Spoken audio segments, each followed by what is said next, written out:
Vamos a hablar de las bacterias gram negativas. Empezaremos hablando con las enterobacterias. Tenemos la clasificación de gram, donde se puede ver que hay bacilos gram positivos y gram negativos. Entre los bacilos gram negativos existen muchos géneros, de los cuales podremos hablar de algunos que se encuentran en nuestro programa. Los primeros bacilos gram negativos de los que hablaremos serán de las enterobacterias. La familia Enterobacteriaceae tiene numerosos géneros y también muchas especies, y la mayor parte de ellos forman parte de la flora normal del hombre y de los animales. Son parte de la flora intestinal, pero aunque no se crea, solo constituyen el 1% de esta flora, frente al 99% que está constituido por bacterias anaerobias de otros géneros, especialmente Bacteroides y Prevotella. Enterobacteriáceas también se pueden encontrar sobre la piel, especialmente en la región perineal, en el tracto genitourinario inferior y en el tracto respiratorio superior. Son bacilos gram negativos que en sus formas jóvenes pueden verse como bacilos cortos o cocobacilos de 0.4 a 0.6 micras de ancho por 2 a 4 micras de largo. Algunas de ellas son móviles y presentan flagelos. La mayoría posee fimbres. No son capaces de formar esporas, pueden tener cápsulas. La mayoría posee una matriz exopolisacárida o glicocáliz, que le ayuda también a adherirse, o una capa delgada llamada limo. De más de 100 especies de enterobacterias, 20 a 25 especies se hallan asociadas con enfermedad en el ser humano. Como enterobacterias patógenas estrictas que producen siempre enfermedad, se describen 3 géneros importantes: la Salmonella, la Shigella y la Yersinia. Y como enterobacterias patógenas oportunistas, se describen a Escherichia, Klebsiella, Enterobacter, Citrobacter, Proteus, Serratia, Providencia, Morganella como las más frecuentes. Aquí tenemos varias de las enterobacterias y podemos ver que las que están en negrita son las que más producen enfermedad en el ser humano. Entonces podemos ver a Citrobacter, a Escherichia, Providencia, Serratia, Shigella, Salmonella, Yersinia, Proteus, etc. Las enterobacteriáceas crecen fácilmente en medios de cultivo simples. Basta que contengan un monosacárido como única fuente de carbono, ya pueden formar colonias. Pueden crecer en anaerobiosis o también en aerobiosis, ya que son anaerobios facultativos. Suelen formar colonias visibles muy rápidamente, después de 12 a 16 horas de incubación a 37 grados. Sin embargo, la mayor parte de las veces se suelen cultivar en medios selectivos, porque necesitamos inhibir el crecimiento de la flora local, puesto que estas bacterias suelen encontrarse en lugares donde existen muchas otras bacterias. Y el medio selectivo permite su aislamiento rápido. Entonces tenemos el medio de MB, el Levin, el McConkey, el medio Salmonella Shigella, el medio de Clade, etc. Las enterobacterias son fermentadoras de azúcares, y esa cualidad ha permitido su identificación bioquímica. También poseen una variedad de antígenos. También se han utilizado para su clasificación y su serotipificación. Los antígenos flagelares, llamados también H, son antígenos termolábiles localizados en las proteínas flagelinas de los flagelos. Los antígenos capsulares o antígenos K están localizados en los polisacáridos de la cápsula o del limo. Y los antígenos somáticos están localizados en la porción variable del lipopolisacárido en la membrana externa de las bacterias. Estos son termoestables. ¿Cuáles son las principales Causas de su virulencia. La mayor parte de las enterobacteriáceas tiene factores de virulencia. Estas son adhesinas fimbreadas, que se encuentran en las fimbrias, y las proteínas de su superficie, llamadas también adhesinas no fimbreadas, le ayudan en su adherencia a los epitelios. La cápsula, limo o matriz exopolisacárida de tipo glicocálix, le ayuda a escapar de la fagocitosis, pero también a adherirse a los epitelios. La capacidad de formar exotoxinas y exoenzimas. La capacidad de tener endotoxina bacteriana o lipopolisacárido, que se encuentra en su membrana externa. Los sideróforos, muchas de ellas tienen enterobactina, aerobactina, que le permiten utilizar el hierro. Y la posibilidad de tener muchos plásmidos, que son el DNA extracromosómico, que tiene toda la información para la resistencia bacteriana. Hablemos ahora de la Escherichia coli, una enterobacteria patógena oportunista. El género Escherichia o Escherichia es una enterobacteria saprófita oportunista que forma parte de la flora normal y contribuye a la función normal de la digestión. Escherichia coli es una especie que puede producir infecciones frecuentes en nuestro medio, especialmente infecciones urinarias, gastrointestinales y en grupos de riesgo como son los inmunodeprimidos, ancianos, niños pequeños o pacientes que tengan alguna patología que los inmunodeprime. Escherichia coli junto con otras enterobacterias puede causar además infecciones nosocomiales o intrahospitalarias. Estas bacterias en su conjunto solo se convierten en patógenas cuando alcanzan tejidos normalmente estériles o cuando la defensa inmunitaria de un huésped es inadecuada. Los lugares más frecuentes entonces de infección clínicamente para la Escherichia coli son el aparato urinario, las vías biliares, el intestino y la cavidad abdominal. Sin embargo, cualquier otro lugar podría afectarse, dependiendo de las circunstancias, puesto que la bacteria puede pasar a la sangre y llegar hasta la próstata, el pulmón, los huesos, las meninges, la piel, etc. En esta lámina tratamos de representar características importantes de la enfermedad por Escherichia coli. La transmisión se produce por varias vías. La inoculación, cuando el germen llega a una herida, o la ingestión, cuando llega a la vía digestiva a través de consumo de alimentos contaminados con heces fecales.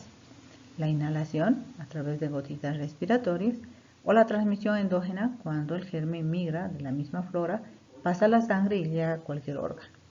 El grupo de riesgo básicamente son personas inmunodeprimidas, especialmente neonatos, pero también los niños son susceptibles de enfermedades por Escherichia coli, especialmente diarreas. Los jóvenes, adultos y ancianos también pueden ser afectados por Escherichia coli dependiendo de la patología.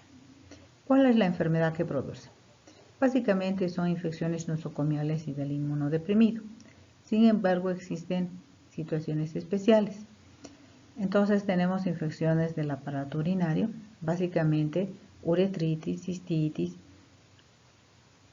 pielonefritis o la enfermedad diarreica, de la cual hablaremos en otra lámina, porque existen 5 tipos de Escherichia coli principales que producen enfermedad diarreica. Dependiendo de sus características, reciben una sigla cada una. También se pueden ver sepsis, que es la infección generalizada, meningitis, neumonía, especialmente estas en el recién nacido, etc.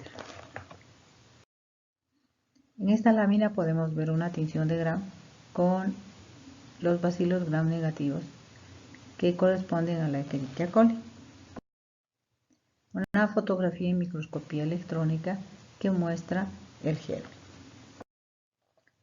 Esta lámina nos está mostrando la capacidad que tiene Escherichia coli de producir infección urinaria.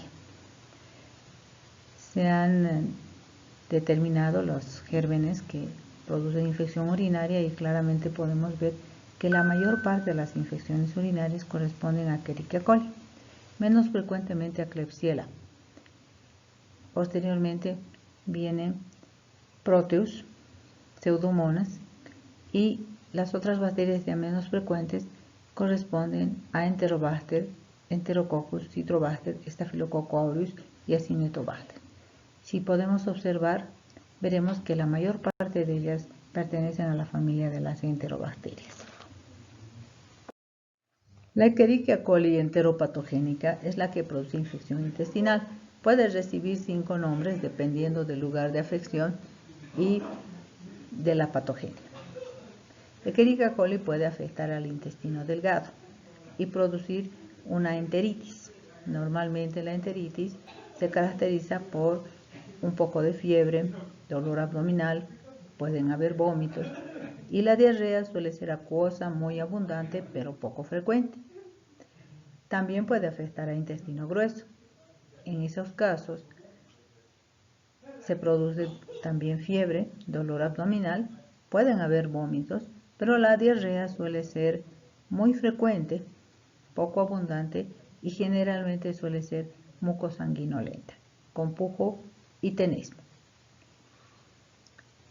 La primera Escherichia es la enterotoxigénica o SET.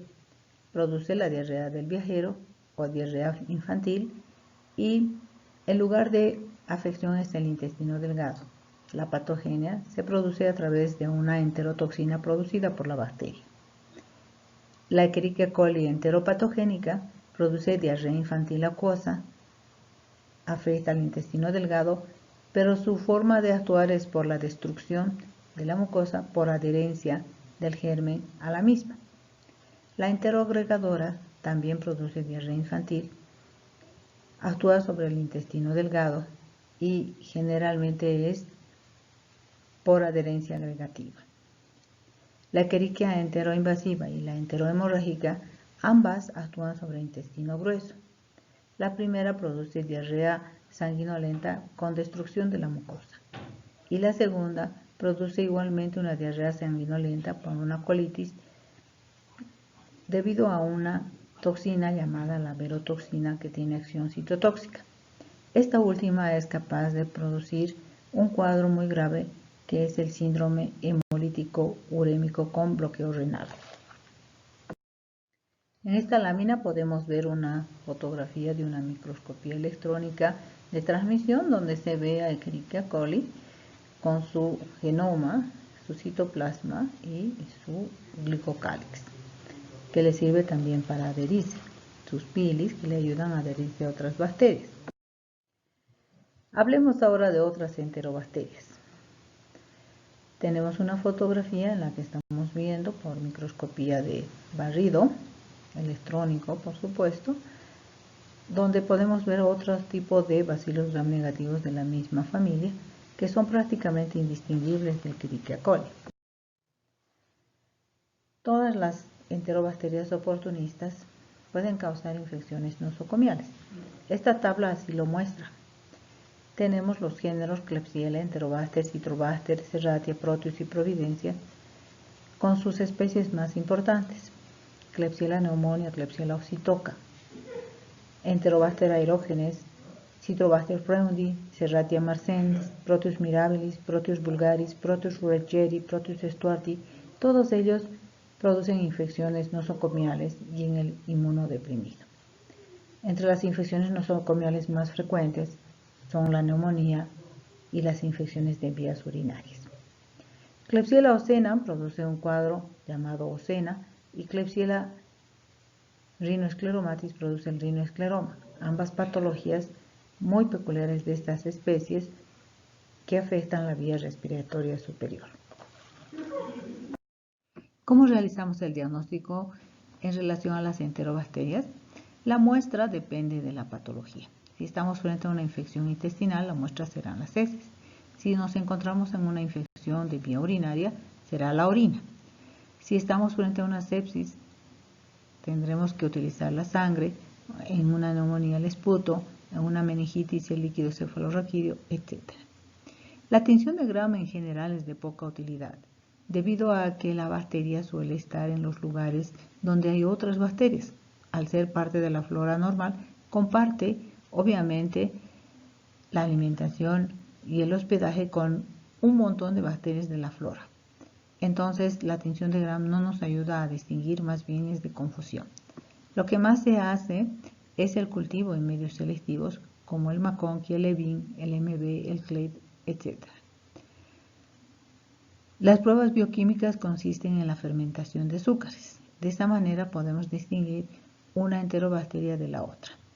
Finalmente, también se puede hacer la identificación de la toxina en aquellas bacterias donde la toxina sea importante, como por ejemplo en la Escherichia coli enterotoxigénica, o también tenemos la enterohemorrágica.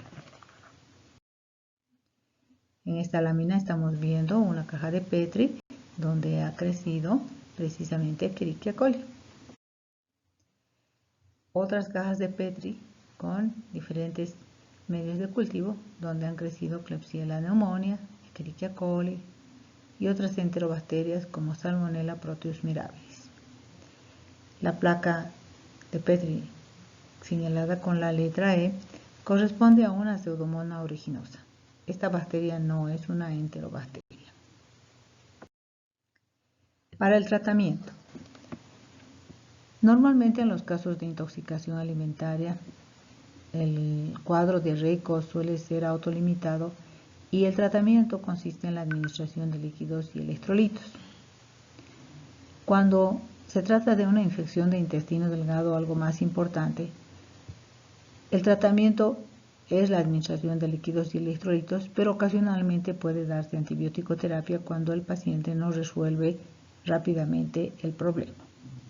Finalmente, en la infección de intestino grueso, el tratamiento de inicio debe ser con antibiótico terapia, debido a la gravedad y al riesgo de perforación intestinal, además de la reposición de líquidos y electrolitos. Las infecciones de vías urinarias, respiratorias, del sistema nervioso y otros que puedan ser debidas a enterobacterias siempre deben tratarse con antibiótico terapia. Los antibióticos dependen del germen. Al ser bacilos gram negativos son susceptibles a amoxicilina más ácido clavulánico o sulbastam, cefalosporinas de primera a tercera generación, aminoglucósidos, cloranfenicol, quinolonas, sulfas, etc. Sin embargo, debemos decir que muchas de estas enterobacterias pueden desarrollar resistencia bacteriana. Por lo tanto, es aconsejable hacer siempre un antibiograma. Para la prevención de estas infecciones, debemos actuar en consecuencia al tipo de infección. Para infecciones intestinales, es importante tener en cuenta el lavado de manos, la higiene en los alimentos y evitar el consumo de alimentos de dudosa procedencia. Para infecciones urinarias, la hidratación adecuada, teniendo en cuenta que la micción es el principal mecanismo de defensa de la vía urinaria, y acudir al médico en forma precoz con los primeros síntomas.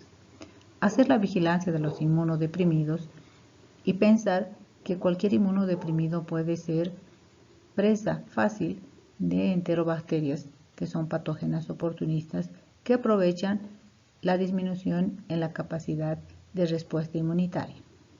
Finalmente, debemos reducir la estancia en el centro hospitalario lo más posible, debido a que los gérmenes que existen en el medio hospitalario suelen ser más agresivos con las personas que están ingresadas y son resistentes al tratamiento antibiótico normalmente. Gracias por su atención.